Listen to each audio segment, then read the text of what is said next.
Have you ever looked up at the stars and wondered if we are truly alone in the universe? It's a profound question that stirs the imagination and makes us question what we know about our own history. Today, we're diving deep into ancient Mesopotamia to explore the intriguing theory of the Anunnaki. Found in Sumerian texts, the Anunnaki were described as celestial beings that descended from the heavens. But could they have been more than just myth? And what if I told you this ancient tale has echoes in other cultures around the world, posing the possibility of a common narrative of extraterrestrial contact? In the heartland of Mesopotamia, one of the cradles of human civilization, the Sumerians etched a compelling narrative into clay tablets.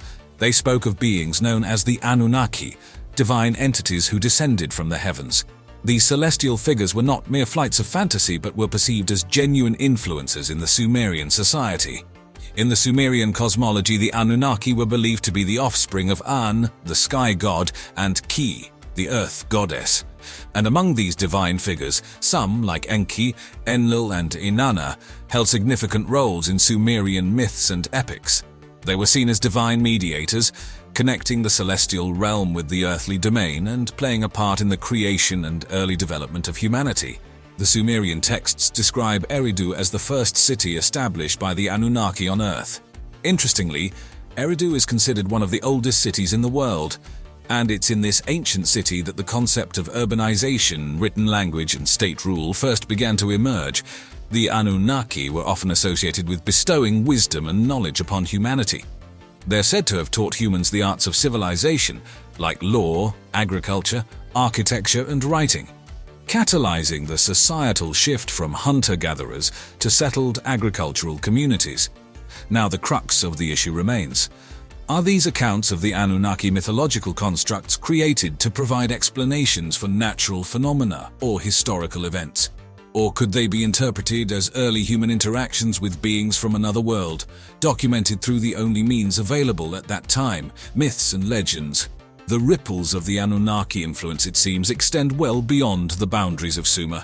Whether it's under different names, titles, or representations, ancient cultures around the globe have distinct tales of divine beings descending from the skies to interact with humanity. Let's turn our gaze across various cultures and decipher these intriguing narratives. In ancient Egypt, for instance, the pantheon of gods was believed to have descended from the heavens to guide human society. Their god of wisdom, Thoth, similar to the Anunnaki, was said to have introduced writing, mathematics, and architecture to humanity. Intriguingly, the Sumerians' neighbor, the Akkadians, had their equivalent of the Anunnaki called the Igoge. Even halfway across the world in Mesoamerica, the Maya believed in the Kukulkan, or feathered serpent, a deity that bestowed knowledge and wisdom. He was known as Quetzalcoatl among the Aztecs.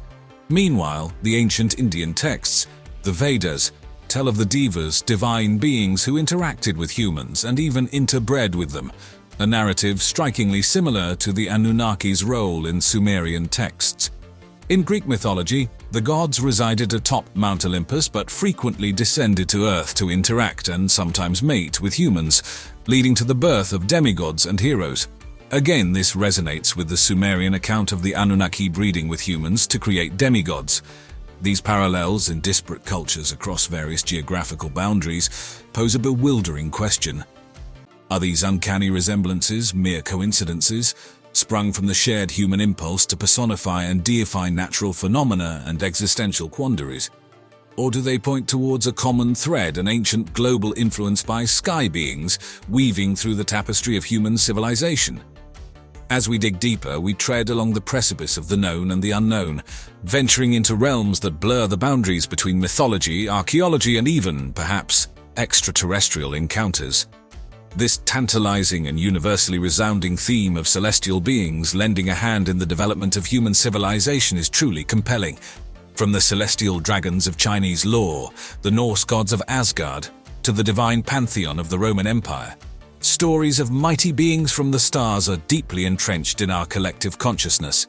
So why is it that across wide oceans, over towering mountains, through vast deserts, and deep in lush rainforests, the tale of star beings visiting Earth, helping humans or sometimes wreaking havoc, finds its way into the oral and written traditions of civilizations? One explanation proposes that these myths are archetypal, that is, they represent universal symbols or motifs embedded deep within our collective unconscious, as Carl Jung might argue. They are part of our human heritage, a product of the shared fears, desires, and the innate curiosity about our place in the universe that is common to all human societies. Another explanation draws on the theories of Swiss author Erich von Däniken, who argues that these stories are not merely symbolic but literal descriptions of encounters with extraterrestrial beings.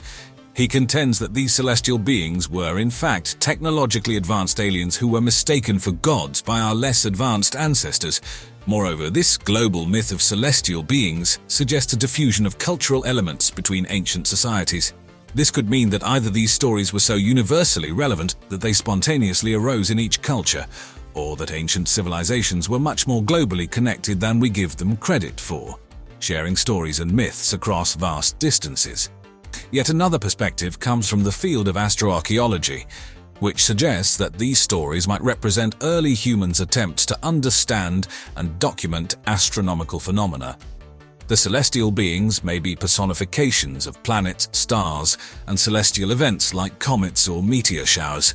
However, the line of thought that we're most interested in aligns with the Sumerian Text's narrative, that these beings were advanced entities who directly intervened in human society, teaching us agriculture, architecture, writing, and social organization.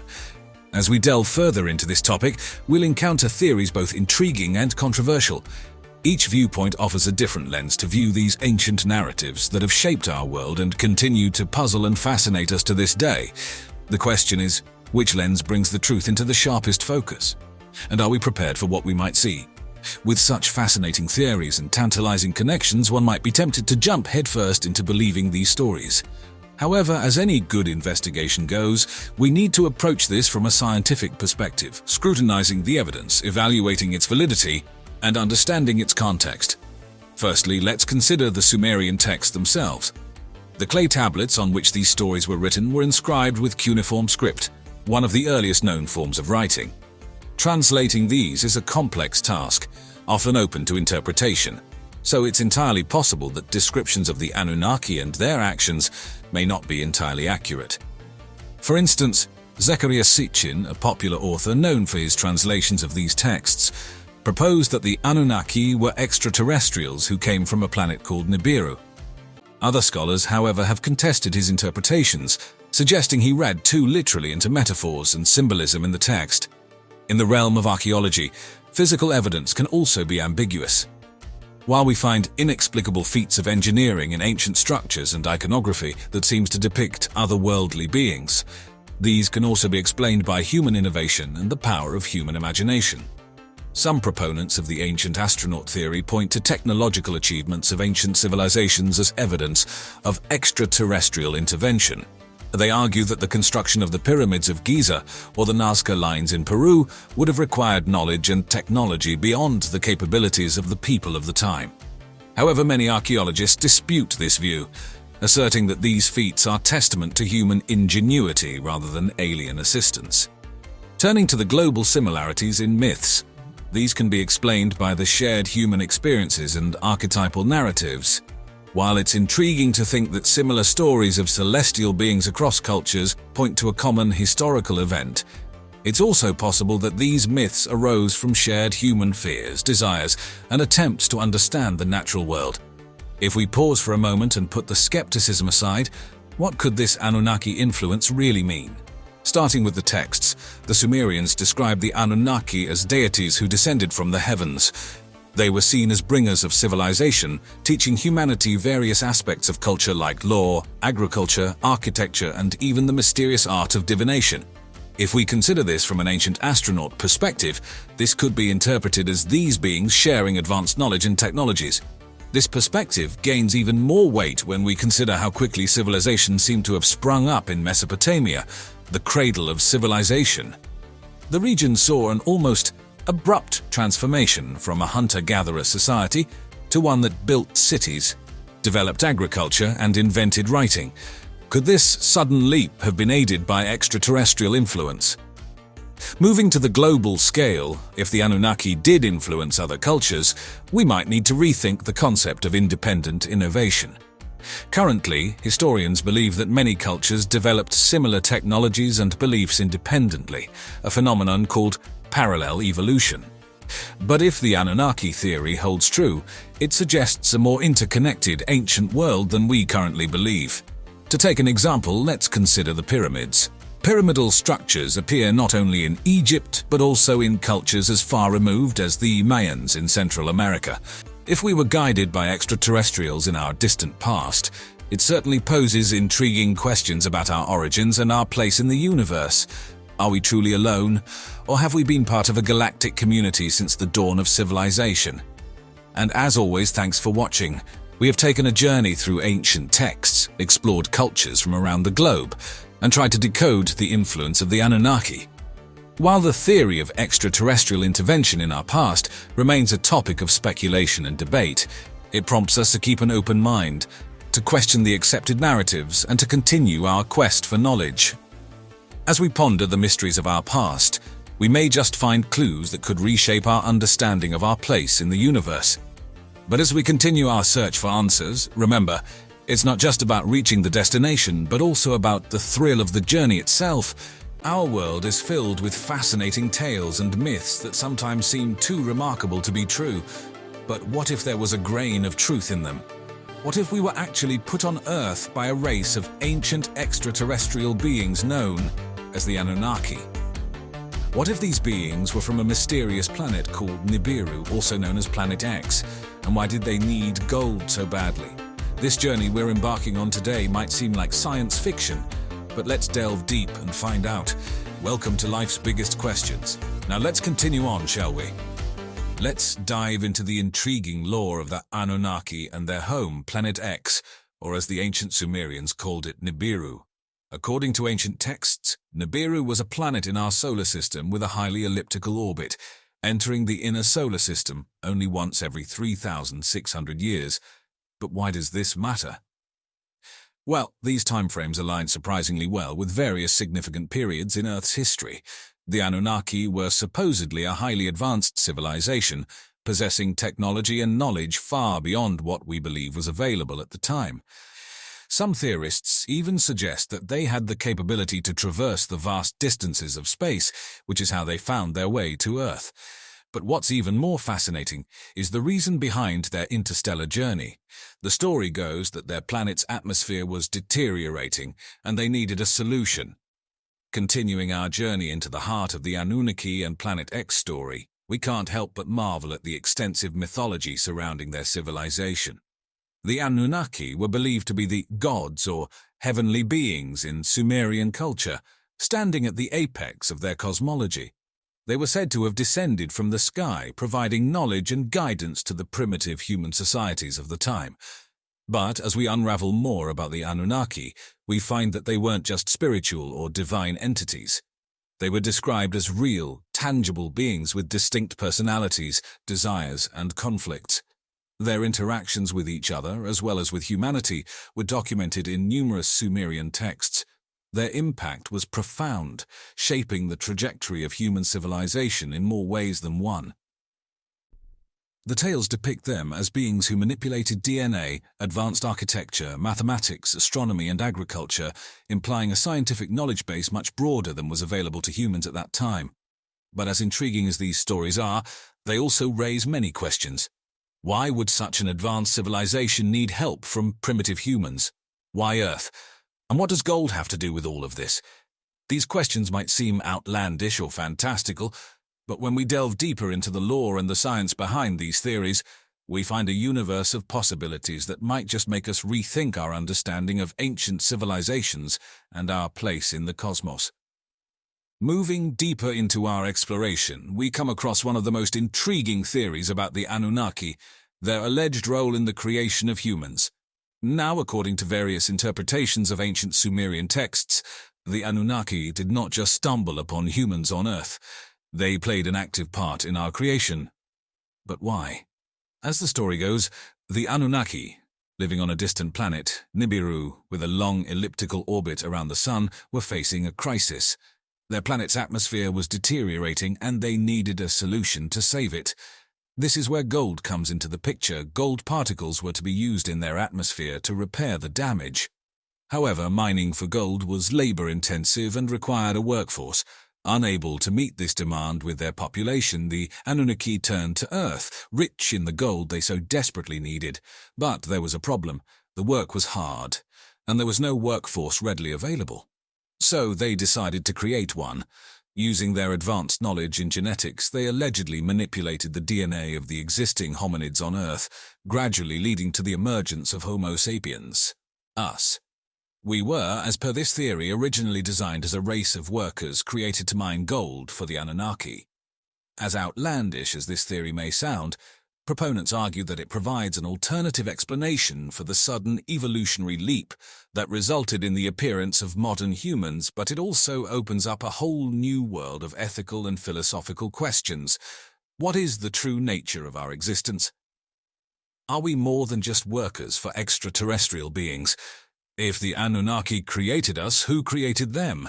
Taking a closer look at the narrative, we stumble upon a rather interesting aspect: the fixation on gold. Now, gold is a fascinating element. It doesn't corrode, it's malleable, and it conducts electricity. But why would a distant planet, Nibiru, need gold? According to the Anunnaki Theory, Nibiru's atmosphere was in crisis.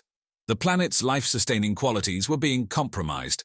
It's said that the Anunnaki, known to be technologically advanced, figured out a possible solution to this problem. Their plan was to suspend particles of gold into Nibiru's atmosphere, hoping that these particles would form a protective layer, reflecting sunlight and thus restoring the balance of their atmosphere. This puts gold in a unique position. For us on Earth, it has been used as a symbol of wealth and power, but for the Anunnaki, it was apparently the key to environmental stability, the solution to a planetary crisis. It was not about luxury or status, but survival. Proponents of the theory point out that gold's unique properties make it plausible as a potential atmospheric shield. Its resistance to corrosion and ability to reflect sunlight could theoretically help restore an atmosphere, although such a process would require technology far beyond what we currently possess. It's also interesting to note that gold has been revered and sought after by almost every civilization on Earth. Some theorists argue that this universal fascination with gold might have been implanted in us by our alleged creators, the Anunnaki. And if this is true, does our continued obsession with gold suggest a lingering, subconscious connection to our supposed extraterrestrial origins? Getting deeper into the allure of gold, what makes gold so special? It's a question that piques our curiosity. After all, gold is just a shiny metal, isn't it? Well, not quite. Gold, as we've already established, is an extraordinary element. It doesn't corrode or tarnish like other metals, making it last virtually forever. It's also highly malleable and ductile. A single ounce of gold can be beaten into a sheet covering 300 square feet, or drawn out into a wire 60 miles long. From an aesthetic perspective, gold's lustrous, warm glow has been universally cherished for its beauty. Yet, its value extends far beyond its appearance. Gold is an excellent conductor of electricity and is highly resistant to most acids, making it incredibly useful in numerous industries from electronics to dentistry. In the context of the Anunnaki theory, the physical properties of gold made it an ideal candidate for repairing Nibiru's atmosphere, but gold's significance goes beyond its physical characteristics. In many ancient cultures, gold was associated with the divine or the gods, possibly due to its seemingly immortal nature and radiant shine. This raises an intriguing question. Could the cultural importance of gold be a remnant of our supposed Anunnaki creators' influence? When we look at the world today, the importance of gold remains. It backs our currencies, it's an essential component of our electronics, and it's a symbol of love and commitment in our jewelry. Is all of this a mere coincidence, or could it be a sign of a more profound cosmic connection? It's something to ponder about. In the realm of physics and chemistry, gold is an elemental superstar. It's one of the least reactive elements on the periodic table, meaning it doesn't easily combine with other elements to form compounds. This makes it resistant to tarnishing and rusting. A gold artifact buried for thousands of years will shine as if it was made yesterday. Gold's inertness is one reason it's biocompatible. It doesn't react with human tissue, making it suitable for medical uses, like fillings and implants. Gold nanoparticles are even being explored for use in cancer treatments. Its ability to reflect heat and radiation also has practical applications. We use gold foil to protect astronauts and their spacecraft from the intense radiation of space, and gold coatings are used on the windows of large buildings to reflect sunlight and keep interiors cool. Beyond the physical, gold has an undeniable psychological allure. It's been a symbol of wealth and power for millennia. In ancient cultures, gold's enduring shine led people to associate it with the divine and the eternal. This allure isn't lost on the Anunnaki theorists who propose that the ancient Sumerians' reverence for gold was influenced by these celestial beings. They suggest that gold was not only desired for its physical properties but also as a symbol of divine power and interstellar capability. The golden thread that ties our history, mythology, and technology together is fascinating. Whether gold's appeal comes from our alleged Anunnaki origins or simply from the element's unique properties, one thing is clear. Gold has shaped and continues to shape our world in profound ways. The Sumerians were the creators of one of the earliest known civilizations, establishing urban development, governance systems, and one of the first written languages, cuneiform script. According to proponents of the Anunnaki Theory, this advanced knowledge did not evolve independently but was given to them by these celestial beings. The Anunnaki, if we follow the theory, brought the Sumerians advanced knowledge in numerous fields. They were said to have taught them agriculture, making the Sumerians among the first to transition from a nomadic lifestyle to settled farming communities. The Sumerians' revolutionary irrigation systems, which allowed them to thrive in the harsh, arid environment of Mesopotamia, are theorized by some as Anunnaki knowledge. In addition, the Anunnaki supposedly introduced advanced architectural techniques.